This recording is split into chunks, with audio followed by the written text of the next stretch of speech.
Diaries of a Madman. By What Must I Do? Chapter 113. Good to be back. As soon as I closed my eyes, I felt myself get pulled into another hug, this one watery. I hugged Flo back, just as happy to have her with me as she presumably was to have me not dead. Miss me much? I asked. That should be my question to you, she said, sliding back so I was laying down comfortably on her. I was there the entire time. Seeing everything, but not being able to help. Much, at least. Hey, you pulled your weight, I said, nodding. Stopped me from killing myself once, I think. And you stopped whatever that scientist bastard was doing. That nearly killed me, she sighed, hugging me tighter. But I survived. And better yet, Ice was able to help me repurpose the inert machines. I'm stronger now in your body than ever. Oh God, now you can abuse me even more. She touched me in my no-no place and said, you know you like it, my adorable little human. Hey, if you start pulling that my little whatever crap that Celestia does, I'm going to turn into a total slut just to spite you. Every port we stop in, I'll find a new species. What's bad is that I know you're serious. I think we've been over this, but sex by itself isn't unhealthy. But doing that to yourself is just bad. Still, now that Cumini is gone, you'll have to find some way to not be so pent up. Though you should know that I'll be next on the list of elementals you're freeing. Whoever said that? There's still the ones underwater, not to mention the other one under land. We could get you last. It would serve you right, for abusing me like you do. I already discussed it with Ice, who talked it over with the others through Aqua. It will take some time to free the ones in the water. Since you'll be in Equestria anyway, we all decided it would be best if the girls get a chance to spend some time at home. At the very least, it'll give them a chance to say goodbye. When all the others are free, they'll meet you on the eastern side of Equestria and the ship can bring them to me. And don't even try to deny that you need a break after that, too. You're right, I can't deny that. I shouldn't even be alive after that. Spending a week or two doing nothing will be very nice. It might be longer than that. But now that you're awake, Ice can do a final checkup and then go join the others. And I have to deal with everyone fawning over me like I was a baby.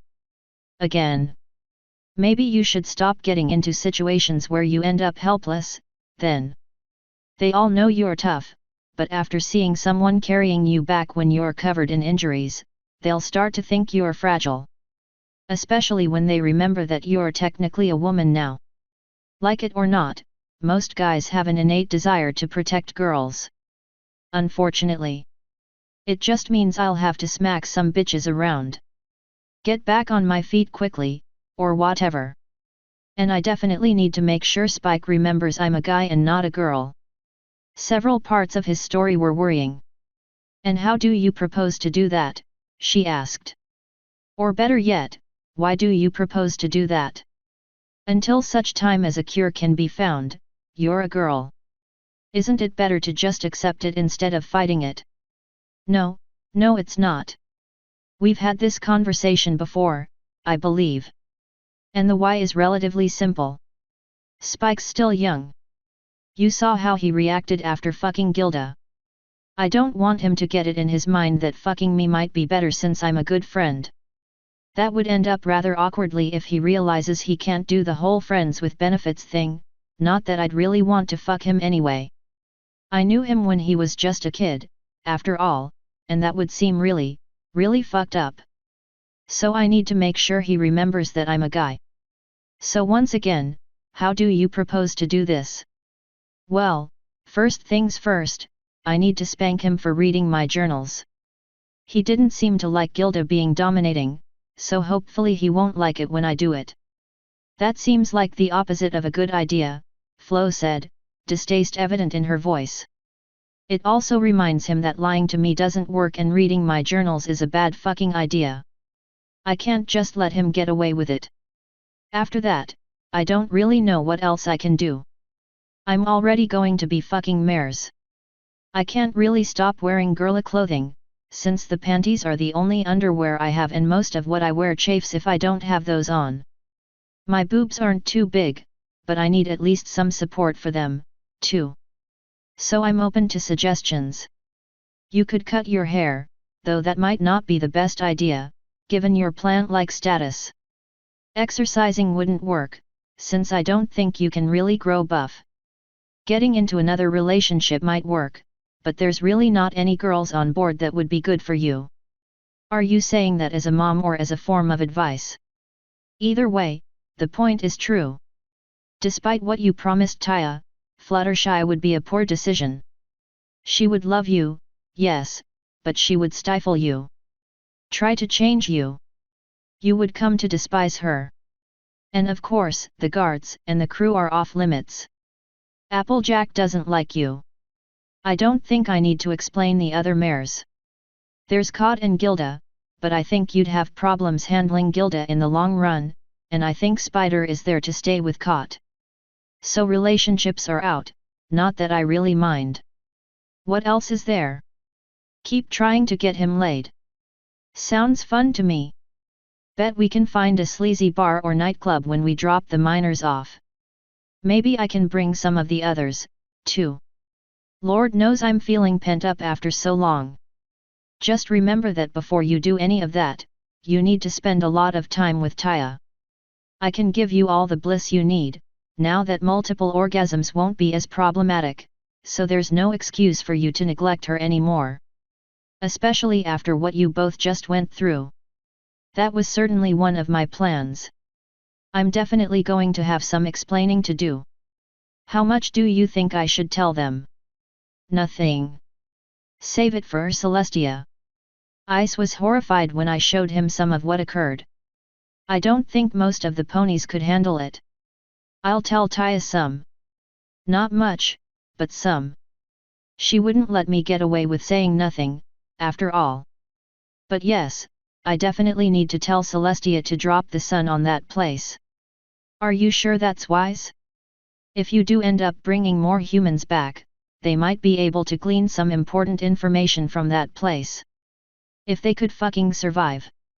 You saw how effective my enchanted blade was down there. No information is worth the losses they'd take, both to their sanity and their numbers. It's better to just destroy that place and forget it ever existed. You know, it's possible that an elemental could explore it safely. Maybe. But I'm not gonna let you risk it. We can send Brooke, since no one likes her anyway. That's actually somewhat touching. Does that mean you'll go back to touching me? So much for the moment. That would be a bad idea.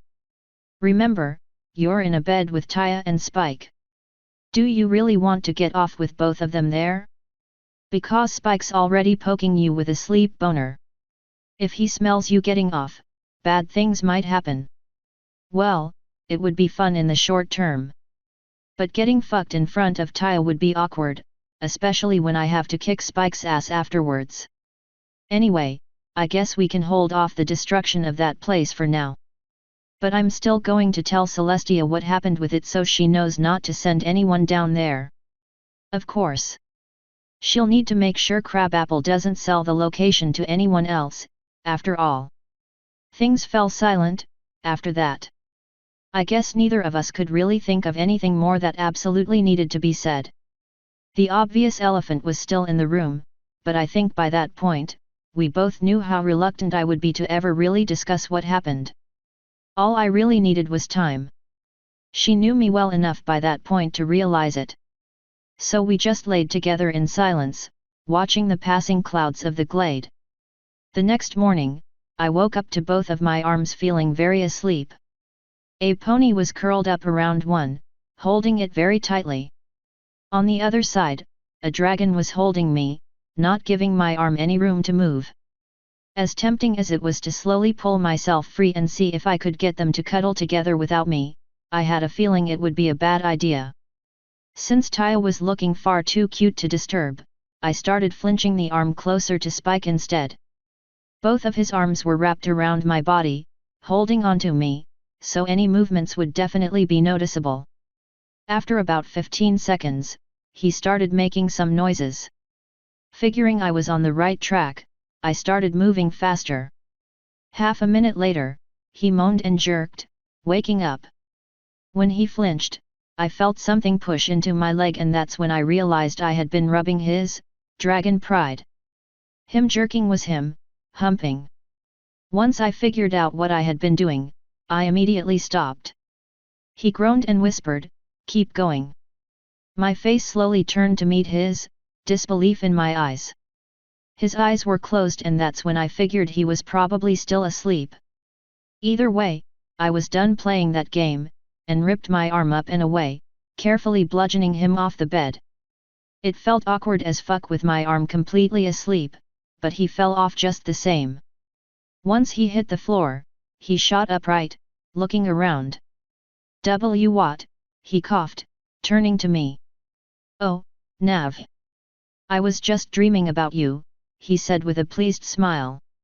"Spike, you were just humping me," I slowly answered, trying and probably failing to hide my disgust. "Hey. You were rubbing your dick against my hand and moaning," I answered, shaking my arm and hoping it would wake up. "Oh. Was that bothering you?" I gave him my best nigga you serious look and slowly said, "Yes." Sorry, then. Do you want breakfast? I'll get up when Taya wakes up. I can eat then. It'll be good to get on my feet again, that's for sure. Until then, go get some fresh air. Looks like you need it. You, sure you don't want me to stick around? You could tell me about what happened. Nah. Doesn't look like you've been out much. Like I said, get some fresh air. Maybe let them know I'm still alive. Just tell them not to bother me. Alright, I guess. He slowly stood, his dick already sheathed again, thankfully. Just call me if you need me. If you're going to be on deck, how the hell are you gonna hear me? Sure, whatever. He lingered a few more seconds before sighing and walking to the door. Thankfully, he let himself out and pulled the door shut. As soon as he was out, I let myself ease back down and closed my eyes, taking in a deep breath and slowly letting it out. Taya was still asleep and I knew she needed her rest, so I'd definitely let her have it.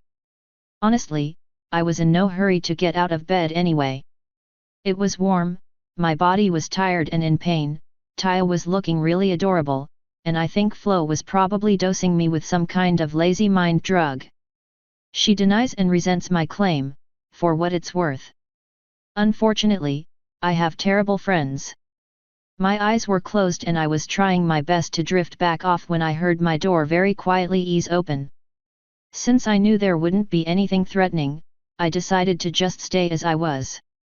After a few seconds of not hearing anything walking, I opened my eyes slightly, then jumped back at the massive amount of pink right in my face. "Morning," Pinky whispered as loudly as she could without waking up Taya. I looked down at her legs to see how she got up to me without making noise. All four of her legs were floating off the ground, and that's when I realized she was probably riding airy. Not even going to give me a good morning kiss. I whispered back, looking up to Pinky's face. "You haven't brushed your teeth in over a week. And I haven't been kissed in over a month," I answered with a smirk, hoping I'd make her go away. It didn't work. She just sighed and whispered, "The things I do for friends," before leaning in and very gently pressing her lips to mine. Sadly, that was some of the only friendly contact I had in a while, so I felt myself trying to lean into it. Pinky saw that and backed off as I tried to push in, making sure the kiss stayed pure and light. After a few seconds of cat and mouse, I quietly groaned and leaned back so I wouldn't disturb Taya too much. "Don't make me beg," I whispered. "Oh Nav," she happily said, shaking her head slightly and smiling. "We'd make you scream. But not with Taya right there, silly. So can we hear your story? Can we, please?" "Maybe later," I said. "But Taya. And besides, we still need breakfast." Does she need a good morning kiss, too? Pinky asked, looking down upon the somehow still sleeping Taya, smiling more gently. She's been worried sick, I quietly replied, half reaching for her with my movable arm before stopping. Let her sleep. Tell the others not to bother me until we're up. And no kissing her, at least not on the lips. Well, technically, she's legal, ugh.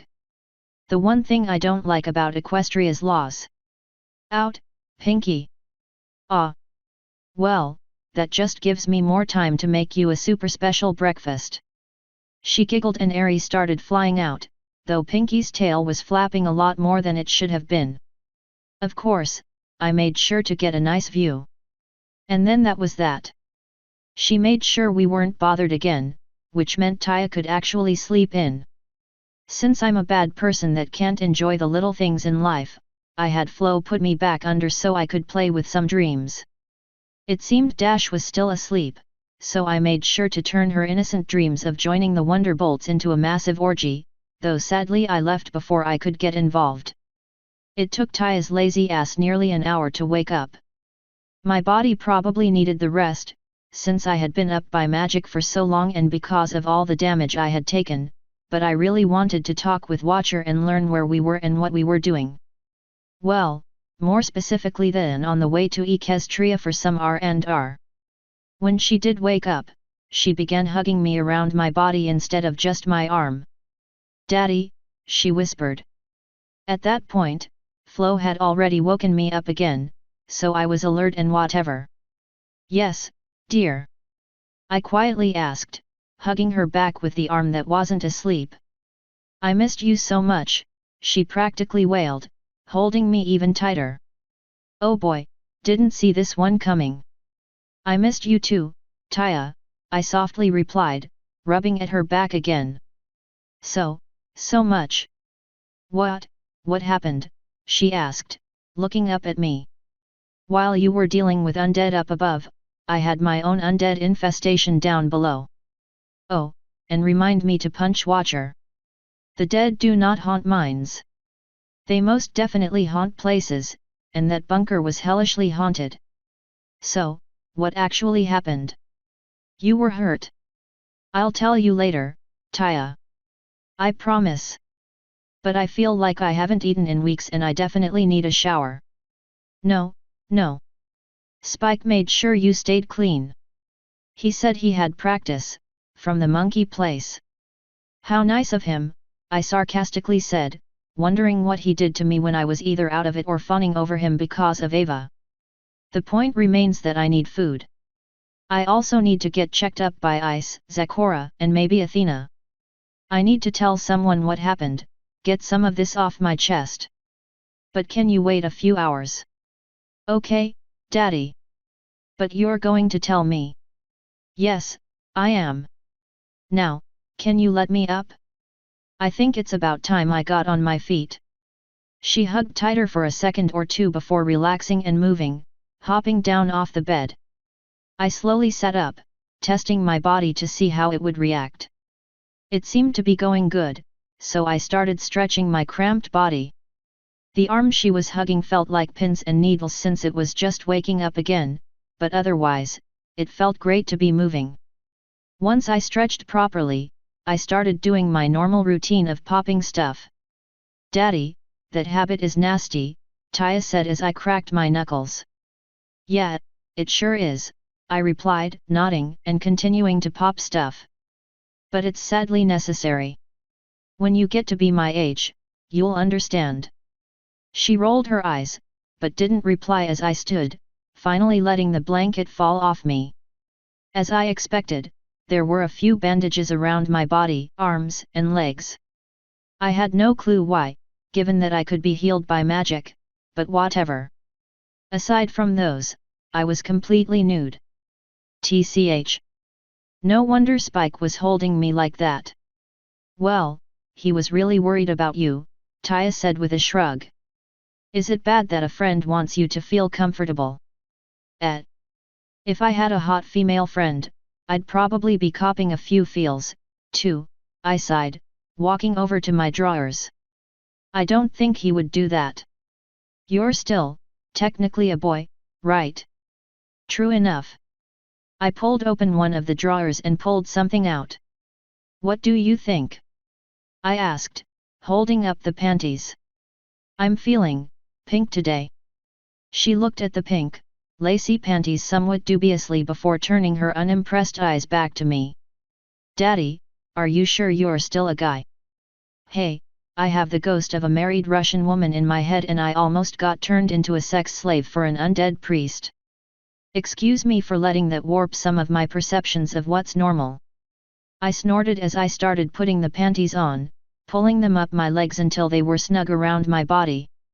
Besides, it's not like anyone's going to be seeing them. She just rolled her eyes as I opened another drawer. I started pulling out pants, but then remembered the bandages around my legs. Wearing pants wouldn't work well with the bandages, so I pulled out one of the ruffled white skirts and put that on instead. Really, Daddy? Really? Hey, how do you expect me to get pants on around these bandages? You have shorts. Oh yeah. Well, the skirt's already on, now.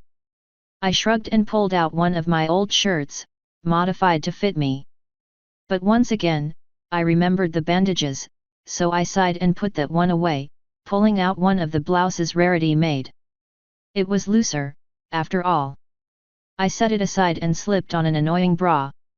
They were uncomfortable and annoying as hell, but it was better than getting an aching back from lugging around some useless mounds of flesh. When I had that on, I slipped on the blouse and turned back to Taya, who was face-hoving and shaking her head. What? Until you start dressing like Daddy again, I'm going to start calling you Mommy, she said. Hey, I have a good reason for putting all of this on. The skirt and blouse, for the bandages. The bra for my back. The panties so no one peeks up my skirt. And it's all surprisingly comfortable, save for the bra, so don't knock it till you try it.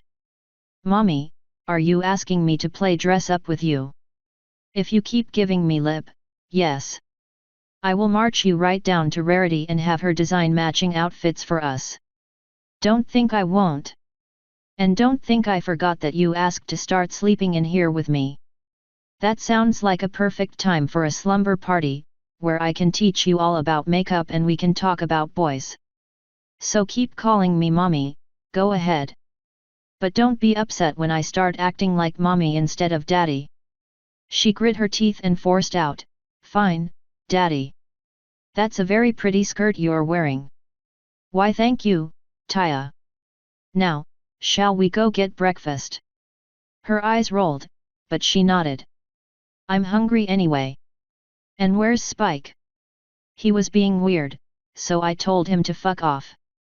After a few days of being in here, it sounded like he needed some fresh air. I walked over to the door and let myself out, finally getting outside of my room. And of course, I immediately bumped into Spike, who had apparently been standing on the other side of my door. Dude, what the fuck? I said get fresh air, not stand outside my door. Well, how would I know if you were calling if I was on deck? He asked. Did you seriously wait out here for over an hour? I sighed, massaging my temple. I got a quick breakfast, he muttered, looking away. Well, go get some fresh fucking air. By which I mean go to the deck. He sighed and nodded. Come on, Taya. I pushed past Spike and started walking further in, to the kitchen. Before the two of us got very far away, Spike said, That's a pretty outfit, Nav. I ignored that, as well as his subsequent sigh of defeat. It wasn't until I got to the kitchen that I remembered Pinky's threat of a special breakfast. Before I could tell Taya that I wasn't hungry anymore, the door burst open and a pair of pink legs dragged me in. You're finally awake! Pinky happily shouted, hugging me. Taya was allowed to more freely walk in, at least. Normally, there isn't any kind of table or anything in the kitchen, since that would get in the way of everything, but Pinky made an exception. As soon as she had me inside, she pushed me into a chair and Ari or Pinky's special magic pushed the chair in. Taya took up residence on the other side, since both of us were beyond the point of trying to question Pinky. So what's on the menu today? I sighed, watching Pinky move about the kitchen. Well, I know you don't like too many sweets and you made Taya pretend to hate them, too. Did not. Taya quickly shot back. Pinky reached her hoof up and tousled Taya's mane, giggling. Keep telling yourself that, Taya, she said, then turned back to the kitchen. So I made you waffles, and some of my own special syrup mix. Isn't your syrup mostly sugar? I asked. Well, usually. But you'll be fine. She pulled 2 large plates out of one of the cabinets and set them before us. Then she grabbed a waffle iron right as it started going off, popping it open and removing 2 very large Belgian waffles. She used a spatula to flip one to my plate and the other to Taya's, then put a very large pitcher of syrup on the table in front of us. Now eat up. Taya lifted the pitcher with magic while I reached to one of the drawers behind me and pulled out a fork. When I turned back, both waffles were covered in butter and syrup, ready to be devoured. Normally I don't much care for stuff like this, I said, poking at the food with the fork before looking up to Pinky and smiling. But today, I think I'm in the mood for something sweet. I winked and my eyes began to move down her body, toward her flank. She giggled and said, then eat your breakfast. You can have dessert later. As sweet as this is, why would you want dessert? Taya asked. Because I want to feel really, really full, I said, looking back to Pinky's eyes. Don't you worry about that, Navi. Pinky happily said, her smile widening. Mistress Pinky will take care of all your needs. Can't wait, I whispered, starting to eat. After a few bites, I realized Pinky was staring at me. What did I tell you about watching me eat? That it's creepy and I shouldn't do it. So why are you watching me eat? She was silent for a few seconds before slamming forward and hugging me, knocking me out of the chair and onto the floor. You were dead, she cried. None of the wounds behind the bandages had been hurting up until then, but that seemed to wake them up and make them start aching. Telling Pinky that wouldn't be a great idea, so I just hugged her, softly petting her mane with one of my hands. I wasn't dead, I quietly said. Close to it. And I prayed for it. But I survived. I'm here, Pinky. No. Ari told me they took you. Alright, that's kinda creepy. She lied. Yes, I ran into ghosts that hated me. Yes, they tried to kill me. Yes, they did a lot of damage. And finally, one of them took over my body. But I survived, Pinky. You know that nothing will keep me down. Until I decide to do it myself. She was quiet for another few seconds before whispering, Ooh, I missed you so much. Before I could answer, the door to the kitchen opened and I slid in. Spike said, Oh my. Am I interrupting something? Breakfast, I answered, using one of my hands to push my skirt back down from where it flared up when I hit the floor. Pinky was still wrapped around me, so I was only able to do so much, but still. Ahoy! Do you usually eat breakfast on the floor and with a mare wrapped around you? Depends on who you ask, I replied with a shrug. According to the Canterlot newspapers, I'm always covered in mares. However, I don't tend to eat breakfast like that. Pinky just decided today would be an exception. I don't approve. Then you shouldn't be so cute, Pinky said, licking at my ear. Sorry, I can't help that, I replied, rolling over so she wasn't on top of me. Before letting go, I kissed her on the forehead and whispered, I missed you, too, into her ear. When I finally let her go to stand, her normal smile was back and she was hopping up. So what did you want? I asked Ice, sitting back down so I could hopefully enjoy what was left of breakfast. I assume Flo told you about our discovery, he asked. She did. What discovery? Taya asked, suddenly interested since it probably involved my health. I'll tell you later, I said. Go on, Ice. I need to check you out again, he said. You check me out every time you see me, I said, smiling. I feel you undressing me with your eyes. A few seconds of silence later, I actually turned to look at him to see what his problem was. Once again, I found out that elementals can most definitely blush. Dude, what the fuck? And no. Ugh. So you need to evaluate my medical condition, I slowly said, trying to get him past the awkward moment.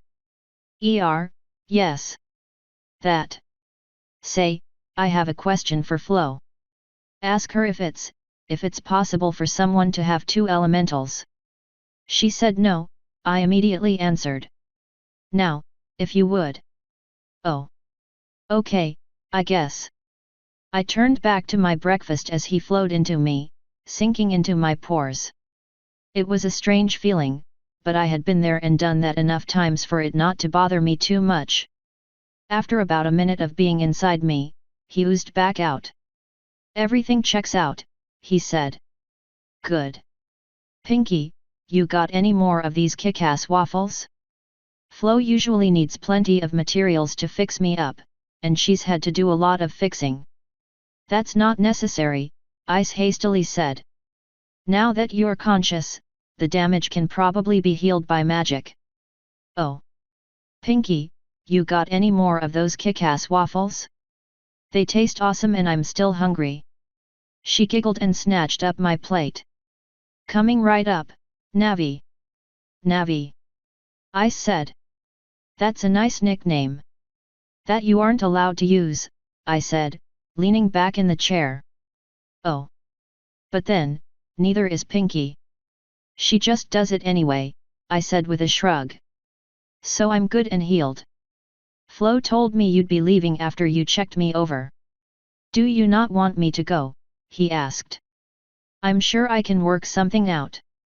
No, don't let me keep you, I hastily said. Your sisters need you, I'm sure. We're still over an ocean, right? I'm sure you can get down from here. Well, I don't need to leave right away. The sooner you get to your sisters, the sooner you guys can bust out those underwater. Sooner that happens, the sooner we can get Flo out. And I'm quite in a hurry to see Flo again. You do want to see us reunited, don't you? Ah, yes. Yes, of course. It's just. Well, I've never been alone down there. In the ocean. The big ocean. You're a big boy. I'm sure you can handle yourself, I said. See you in a few weeks. Are you sure I can't get a host first? I wouldn't feel as alone if I could talk to someone. Yeah, sure, whatever. But not Spike. Why not? Isn't he really close to you? Damn it, Ice, stop being creepy. He fucked Brooke up when she turned him into a host. I wouldn't want you to get hurt. Oh. He immediately surged toward me and wrapped me in a warm, watery hug. Thanks for looking after me, Nav, I didn't reply, though Taya was staring at him rather strangely. He noticed that and looked down to her, still hugging me. Say, would you like to be a host, Taya? I looked over to her, narrowed my eyes, and shook my head slightly. She quickly said, no thank you.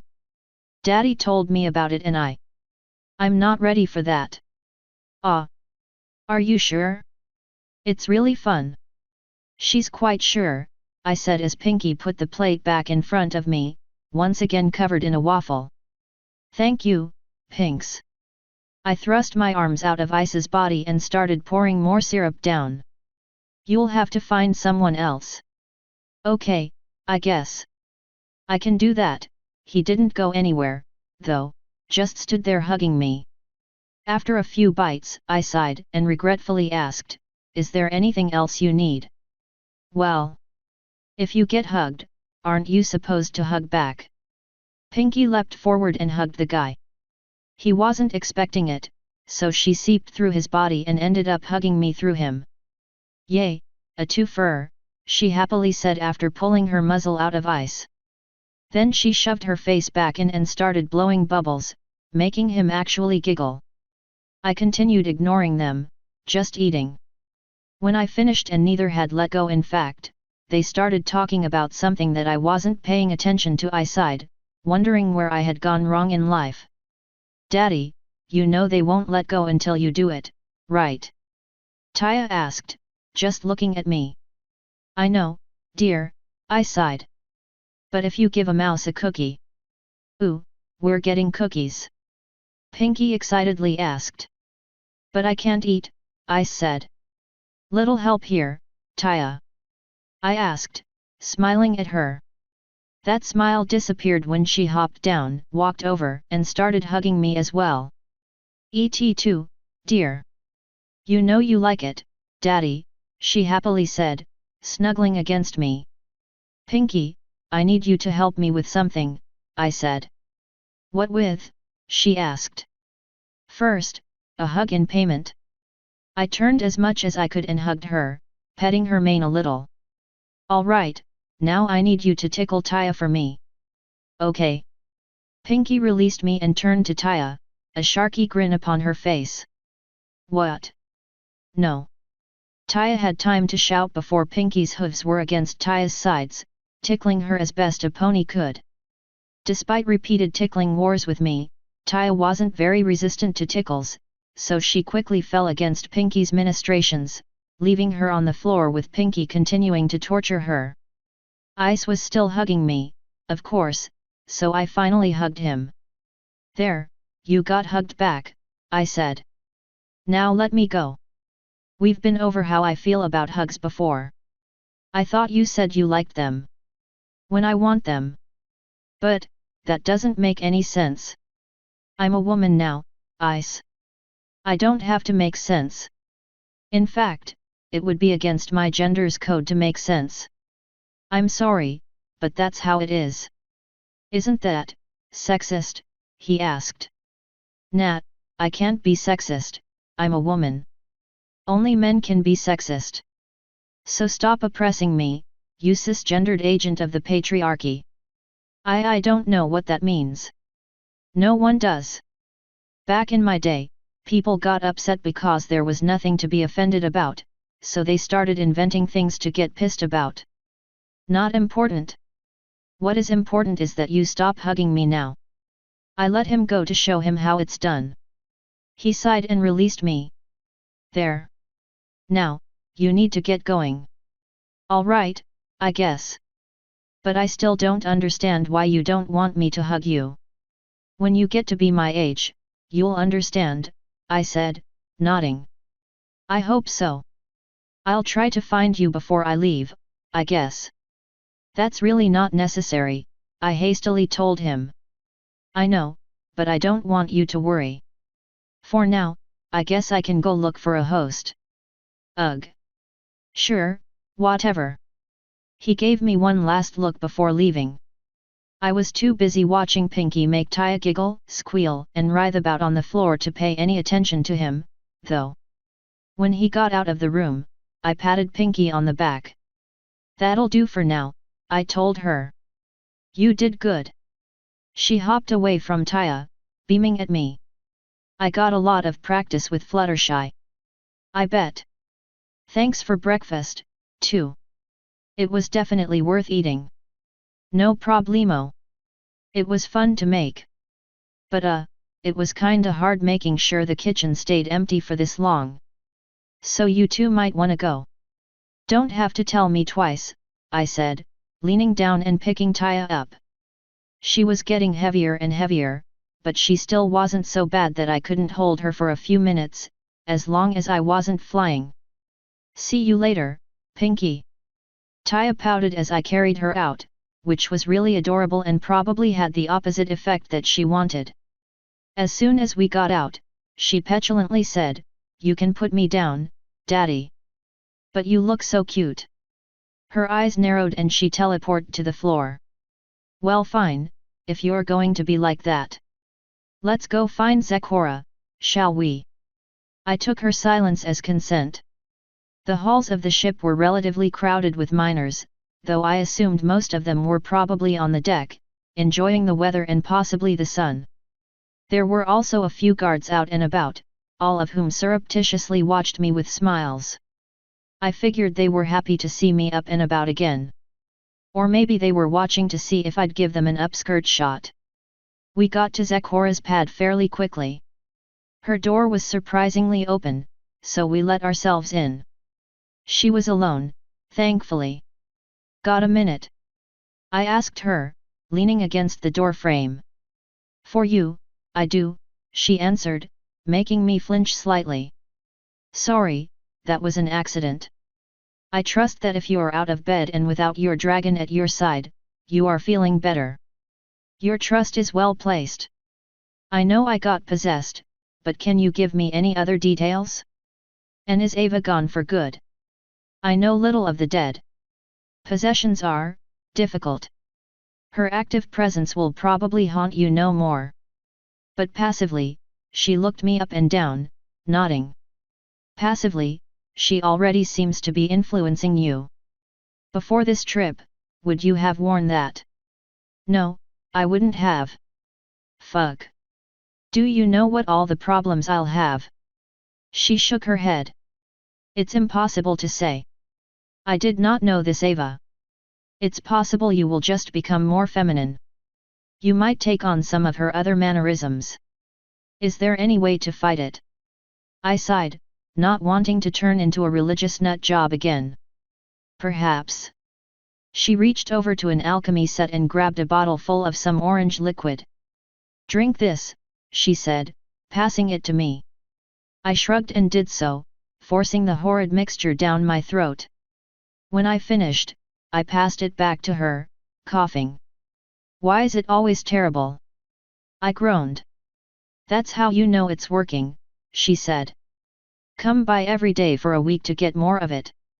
It might not remove the symptoms you already have, but it will stop new ones from appearing. I'll take it, I replied with a nod. Other than that, I'm good. I'm sure some of the wounds I had were probably cursed or something. They were, but they were taken care of. Now that you're awake, healing is possible. Taya could do it now, if she wanted. We both looked down at her, but she said, Daddy wants an excuse to wear his skirt and panties. I wouldn't want to take that from him. Hey, looking pretty is excuse enough for me, I said, smiling. You don't have to be jealous, Taya. I can beautify you if you want. Ugh. Tell me that's a symptom, she said, looking to Zecora. I'm afraid we both know better, Zecora said, giving me a very disapproving look. But at least I know he'll never be as pretty as I. I tousled her mohawk with a smile and said, whatever helps you sleep at night. A voice behind me cut off whatever her response would have been. Actually, that would be me, sir, Watcher said, stopping in the hall outside her room. Or is it ma'am now? It's my foot in your face if you don't call me sir or nothing, I answered. Status. Halfway to Equestria. Another 2 to 3 days, depending on the engine. Gord says we got some problems from spending so long in the cold. It was never tested, so I say we did good to come out as well as we did. He'll have plenty of downtime to get his shit together when we get to Canterlot, I said. Zecora, do you need to do anything else to me? She reached over to a table and picked up a vial of some kind of clear fluid. Drink this. Well, she's sort of a doctor. I shrugged and downed it. It tasted just like water. So what does that do? I asked, handing the vial back. It hydrates you, she said. Your voice sounded hoarse. I smirked and started patting Watcher's head. I guess you could say I'm feeling a little. If you finish that, you'll regret it, Watcher sighed, pulling away from my hand. Now come on. We need to talk. Yeah, we do. Thanks for the help, Zecora. It was a pleasure to be of assistance, Zecora said, bowing her head slightly. You always bring such interesting cases my way. Glad to know you care so much for my well-being. Let's go, Taya. Zecora smiled and happily waved as Taya and I followed Watcher. Taya doesn't have to be there, Watcher said. I'm aware, I replied. But she's not going anywhere. In fact, she got closer to me when I said that, brushing against my leg.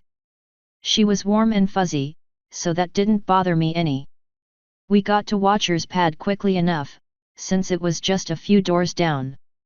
When we did and when I thought about it being his pad, I thought of something. You have any family, Watcher? What? He asked, taking his normal position at his desk. You know, kids? Grandkids? Anything like that. If I had any family, I wouldn't be on this ship. Where did that come from? My mind makes weird connections, I said with a shrug. Anyway, what's our status? We accomplished our primary and secondary missions down south, he said. We got both elementals and successfully protected most of the miners. We had a serious problem with undead. Yeah, Spike gave me the very long and mostly unwanted story last night. Troop morale. High. We had to retreat, but we're experienced. Nothing could survive against that and we were just happy to get out of there. The miners are another story, but they aren't our problem. Having you up and about will put everyone's mind at ease. Good. You got a list of shit I need to leave out of my lockbox? Aside from the book, that is. You said your laptop is a repository of information. Is there anything we could use? The laptop is staying in the box. I'd rather it be destroyed than fall into anyone else's hands, hooves, claws, or talons. There are schematics for country-destroying bombs on that thing. Not that you could build them with your tech level anyway, but it's better not to have a goal to work toward. Fair enough. What about your magic artifacts? If you died, someone else could use your ring. I really don't want to risk losing that, or having anyone steal it. It's up to you. But that book must stay out of the chest. This is the second time we needed it but couldn't access it. Twilight has it right now. I'll get it from her later, then. As scary as Athena is, I'll need to talk to her soon. Scary, sir? I'll grant creepy, but why is she scary? You didn't have to go through her maze of death. And when you look at her, you see a bird-like human. When I look at her, I see a horrifying perversion of a normal human. Also, I'm pretty sure she's completely insane. Every time I go in there, I keep thinking she'll get annoyed at a question and just remove the oxygen around my head or something. She's just lonely, Watcher replied with a shrug. But fair enough. Some of those undead we dealt with were certainly creepy, as a pony used to normal ponies.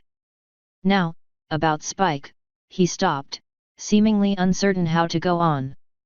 What about him? I asked. He seems to have a crush on someone, but it's not distracting him from doing his duty. Right.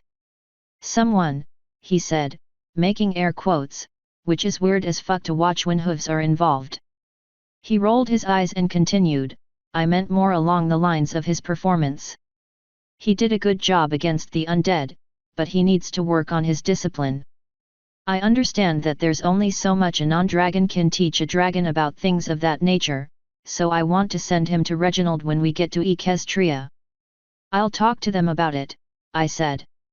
But I won't make Spike go if he doesn't want to and I can't make Reginald take him if he doesn't want to. He definitely does need to learn some discipline, though. I'm actually worried about going around him during my period. Heat. Whatever the fuck you call it. Definitely gotta get him to stop using that sword, though. He has claws, now. Swords have advantages and disadvantages. Learning to use a weapon requires more than just learning the art of that weapon. It also requires discipline, exercise, and other things. However, it is true that he needs to learn more with his own claws.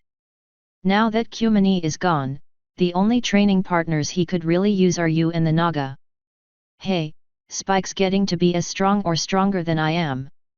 He'd be better off with Jack or the Naga. Anyway, that's him. What can you tell me about the two elementals we bailed out? Absolutely nothing. We kept them frozen until we got a few hundred miles north of Antarctica, then just dumped them both over the side. Ice melted them while they were in the water, then spoke to them himself. The way I figure, those two aren't really important at the moment.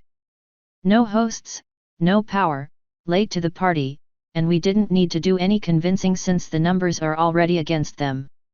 Good enough for me. Ice is looking for a host now. With luck, no one will agree to it and he'll leave and be completely gone. He was interesting at first, but he's gotten annoying. He also saved your life, Watcher said. But yes, he seems very fascinated with making friends. And he's also interested in you. That's the part that's annoying. Anything else that I need to know? The princess will want to know you're alive and active. She was wanting to teleport down as soon as we got far enough north, but I suppose she doesn't have to now. You should use Spike to send her a message. I can add that to the massive list of shit I need to do, then. Man, getting lost underground in a place full of ghosts that want to kill or rape you is really inconvenient. Taya pressed up harder against my leg when I said that and Watcher pursed his lips. Imagine how we feel, he said. Celestia would have been extremely upset if I had returned without even a corpse to show. This expedition might well have fallen apart without you to lead. I can keep Gord's crew and my troops together, but not the others. You'd manage, I replied with a shrug. I wouldn't, Taya quietly said. Great, something else I need to deal with. That'll take more care, though. We would help you, Watcher just as quietly answered. That's a plus, I suppose. So, anything else? I asked, hoping he'd just let me leave. He looked down at my crotch and said, that is sheer enough that I can see you're wearing something pink underneath. You might want to. I reached up my skirt with both hands and pulled the panties down and then off, thanking myself that I didn't bother putting on shoes. Instead of expressing his disappointment with me in words, he very slowly face-hoofed. Never do that again, he sighed after about 15 seconds of silence. Fair enough. I'm blaming the ghost for that one. You have things to do, Watcher said. Go do them. Yeah, that's a good idea. I wadded the panties up and walked out. When we got a few steps down the hall to my open room, I tossed them in. Taya said, Daddy, you have a problem. I know, dear. I know. If you were Twilight, where would you be? Studying Athena's realm. Then let's go. Before I could get any farther, someone tackled me from behind and then was immediately forced away from me and into the wall by Taya's magic. Let me go. Dash shouted, struggling to get to me. Not until you learn not to tackle everyone. Taya answered, using magic to pick me up off the floor and set me on my feet. Well, maybe Nav should learn not to abandon us. Given the choice, I said, popping my neck, I wouldn't have. I went through fucking hell. And you're gonna tell me all about it? Dash said, glaring at me. You can't get out of this one. You'd be surprised at what I can and cannot do, my little Dashie, I said, bopping her on the nose. She nipped at me, just barely missing. Now, there's no need for that, I said, pulling my hand back. I'm planning on telling some people some of what happened. Oh no, you're gonna tell me all of it. Dash angrily said. Me too. Taya added. We'll see, I said. Either way, it'll only be after I talk to Athena and then send Celestia a letter. So just chill. I leaned in and hugged Dash, making sure my breasticles were pressed against her, then whispered, and if you wanted a hug, all you had to do was beg. Then I nibbled her ear slightly, making her gasp. When I pulled away from the hug, I started walking off. Taya, you can drop her. Dash slid to the floor and Taya started following me to Twilight's room, leaving Dash behind. Thankfully, she learned her lesson or had shaky legs, so she didn't follow me. Since the ship wasn't exactly very large, I made it to Twilight's room quickly enough. Sure enough, Athena's book was on a small pedestal in the middle of the room. Taya, wait here, I said. I shouldn't be but a moment, and if anyone comes looking, you can tell them where I am. All right, Daddy, she said. And if you see Spike walk by, hold him here. I still need to send a sexy letter. She gave me the flattest stare possible as I turned to the book. I walked over and opened it, almost wishing the tentacles reaching out would ravish me instead of just dragging me in. After all, it had been a while since I got laid. Soon enough, I was in Athena's realm, looking around at mountains and mountains of books and also Twilight's ass as she bent over to study a rune carved into one of the shelves. Since I really wanted to get in and out of there quickly, if you know what I mean, I turned around and hopped over the rail down to the lower level, then used my wings to glide down. Athena met me before I landed, looking up at me creepily as I did so. It wasn't until I landed that I realized she had been staring up my skirt. I see your new body is treating you well, she said, reaching a hand out and rubbing at the ruffly skirt. I see you quite like my new body, I shot back, shuddering slightly at her closeness. Or do you stare at everyone's privates? If you are in such a hurry to show everything off, you should not complain when someone gazes upon it. Who was complaining? I asked, shrugging. I like people looking, after all. It's flattering. Before I could even flinch, she was behind me, running her gloved hand over one of my wings and correcting feathers. I will keep that in mind. Why are you here? To ask a question, of course, I answered, trying to hide my revulsion at her touch. Did you kill that ghost in me? The dead cannot be killed. They can be suppressed and ignored, fought and banished, but never killed. I know the method of banishment, but I know not if we were successful. Time will tell. Take the medicine Zecora gives you and come to me if there are any more problems. She stopped molesting my wing and reappeared in front of me, leaning in very closely. And Navarone? Yes.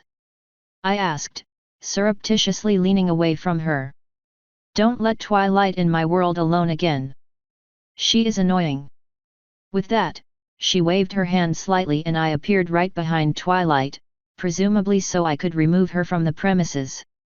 Since Athena could pop my head like a grape without even thinking about it, I decided helping her with her Twilight problem would be a wise idea. So I reached out to Twilight's flanks and grabbed her cutie marks, pulling her back into me. It just wasn't the same without a dick to press against her, but it still felt nice. Especially when she jumped and her tail flinched, going up my skirt and pushing against me nicely. Time to go, Twilight, I happily said. As soon as she heard my voice, she sighed and relaxed, hanging her head. I thought you were. Never mind. Her head turned my way and she smiled. You're finally awake. And then she looked down, to where I was still holding her ass. So are you going to let me go? You're nice and squishy and it feels nice in my hands. Why would I want to let go? She pulled her tail free and slapped me with it, stepping away from me. So why is it time to go? Don't you want to hear what happened? I asked. I'm only gonna tell the story once, and that once is coming soon. Her eyes opened wide and she nodded. Everyone wanted to know. Everyone? I asked, smiling. Yes. Everyone.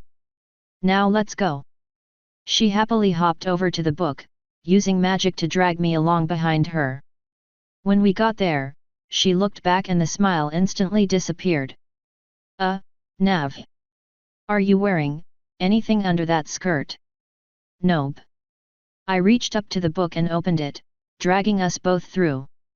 Taya was sitting there, minding her own business, when Twilight and I stepped out of the book.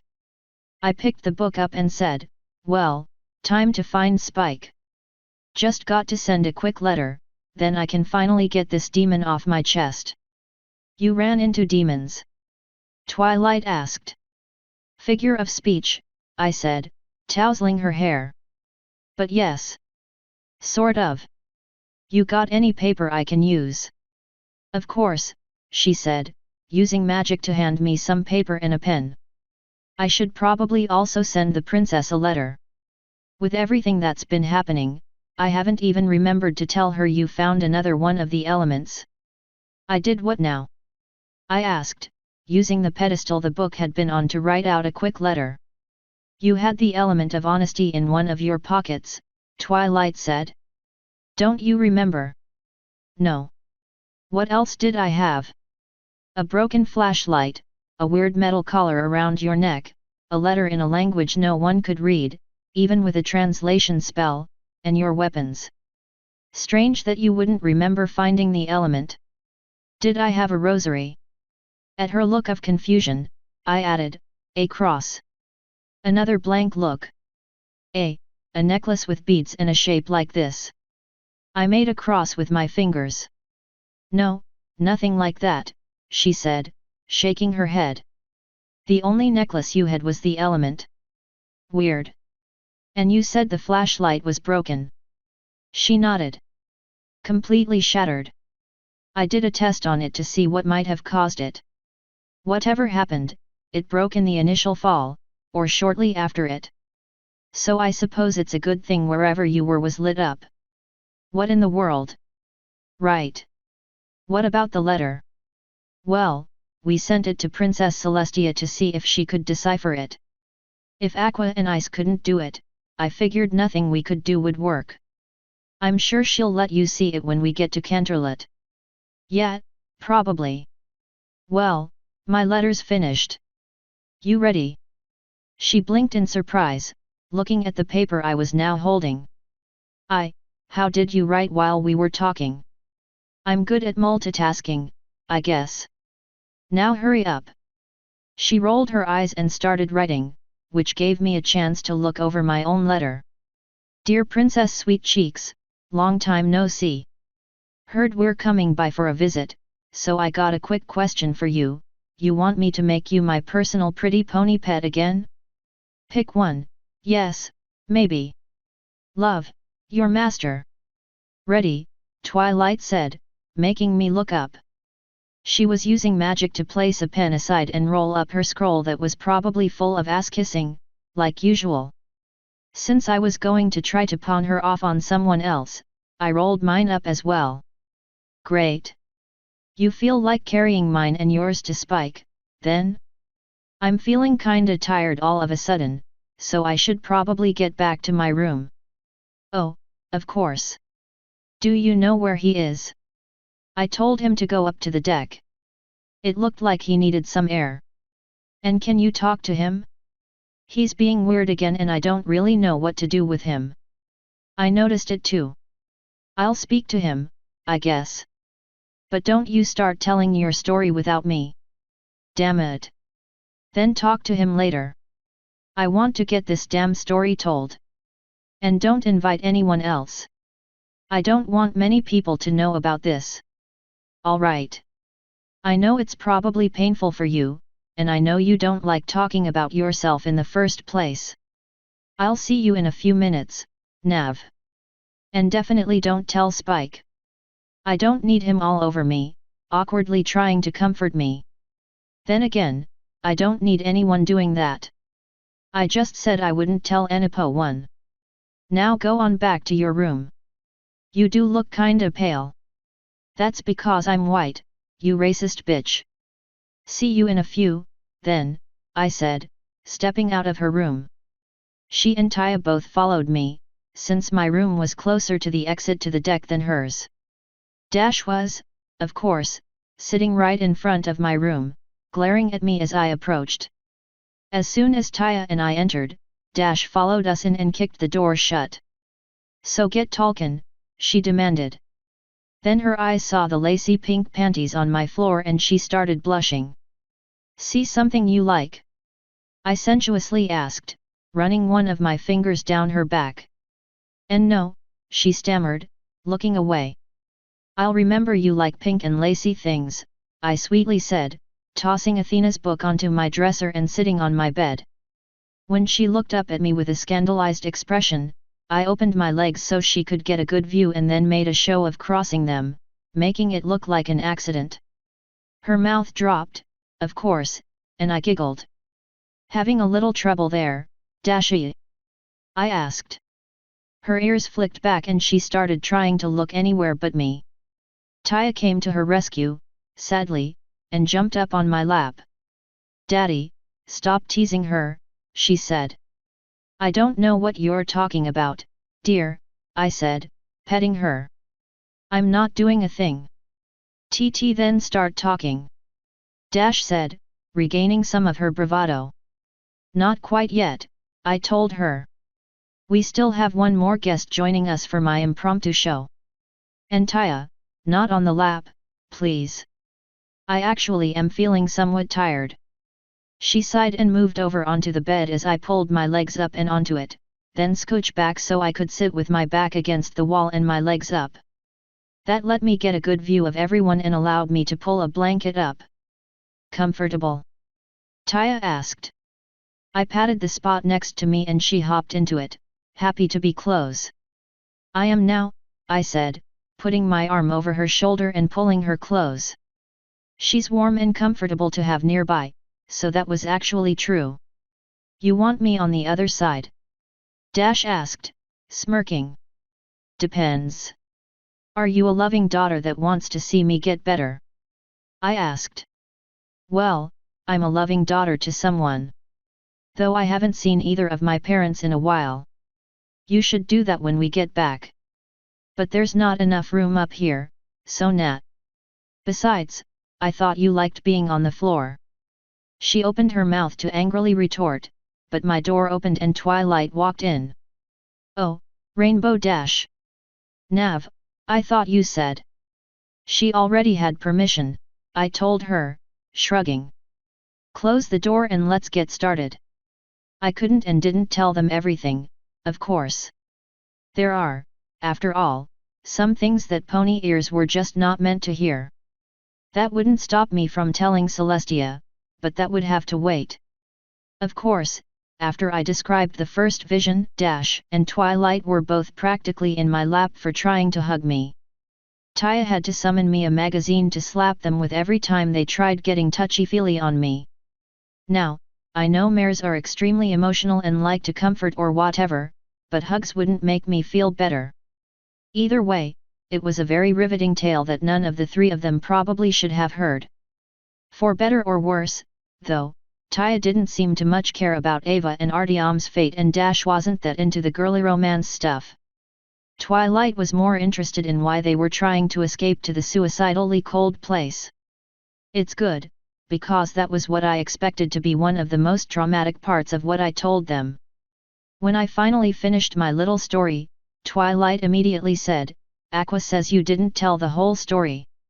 You can tell Aqua that I know what she does to you at night when you're sleeping, and if she wants it to stay quiet, she'll learn to mind her place, I replied with a smirk. What? Twilight slowly asked, her eyes going unfocused. Aqua, what do you do to me at night?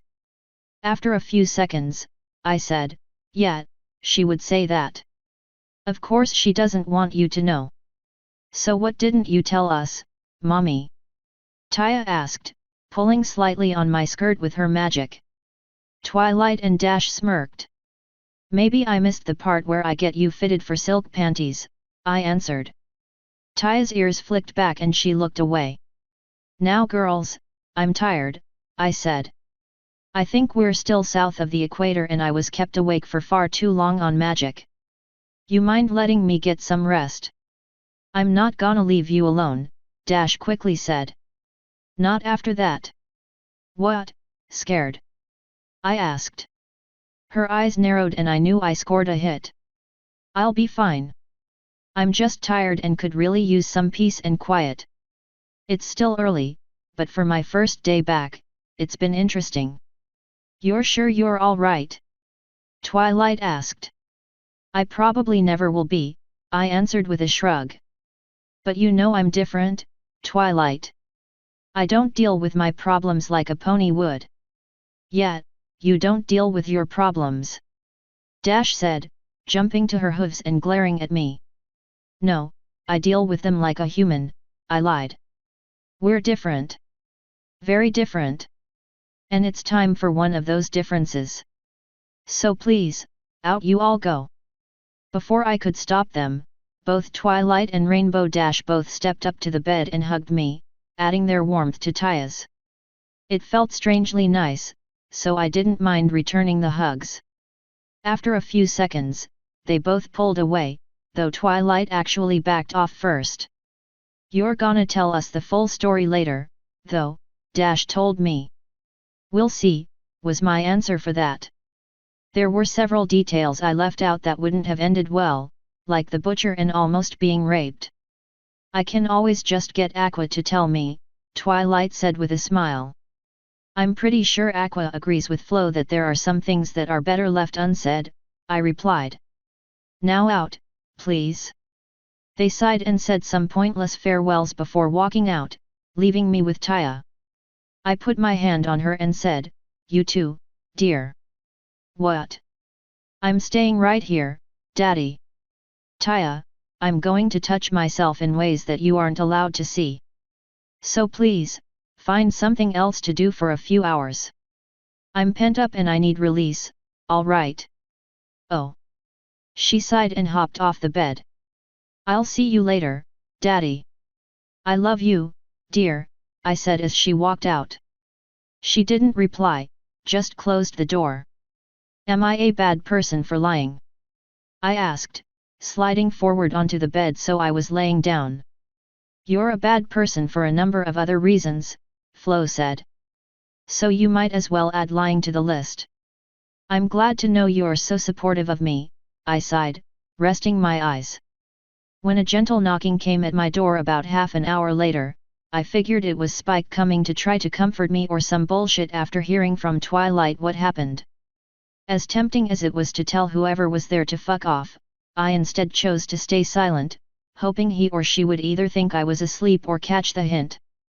The door gently opening taught me the error in that line of thought. Since I'm bad at learning from my mistakes, I kept my eyes closed and made sure my breathing was even and slow, so whoever it was would think I was asleep. When I didn't hear any walking, but the door closed back, I assumed they left. Once again, I was proven wrong. The sound of breathing right in front of my face made sure I realized that. I opened my eyes to reveal Pinky floating above me. That's really creepy, I quietly said. She silently fell to the bed, standing so that I was between her hooves. Pinky. Do you want to have sex? She asked. Do you even need to ask? Well, you were saying all those innuendos in the kitchen, but then there was that one time when you were using those and you didn't want to have sex and then I felt bad and you were upset and… Well, Ari says it's much better to just ask. She's right. And I do. Is she going to be joining us? Pinky's lusty smile made me shiver under the blankets. Oh no, I have you all to myself. Nearly an hour later, Pinky and I lay on the bed, trying and failing to catch our breaths. One thing I quickly learned from her is that multiple orgasms are absolutely amazing. Being a girl still sucked, but at least the sex wasn't horrible. I think Zecora might say something about too much exertion, I panted. Well, we can invite her next time. She can watch and make sure you don't do too much. I think she's taken, I sighed, putting one of my arms around Pinky and pulling her close to my naked body. We were both covered in sweat, though it was more visible on me. We can invite Watcher, too, she said, smiling her cute little smile. Nah. I kissed her on the nose. She lifted her head, trying to make it a more personal kiss, but I pulled back. This was fun, I said. We can always go again, she whispered, her fluffy tail moving to a place that felt quite good. No, I said, letting her go and rolling onto my back. Too tired, she sighed and hugged me tighter, not answering. So we were like that when Spike walked in about a minute later, holding a plate of some kind of food. That plate immediately fell to the floor when he caught sight of us. My legs were open and facing the door, the toys we used were scattered about the room, Pinky was still winking and rather visible, and the smell in the room could only be described as musky.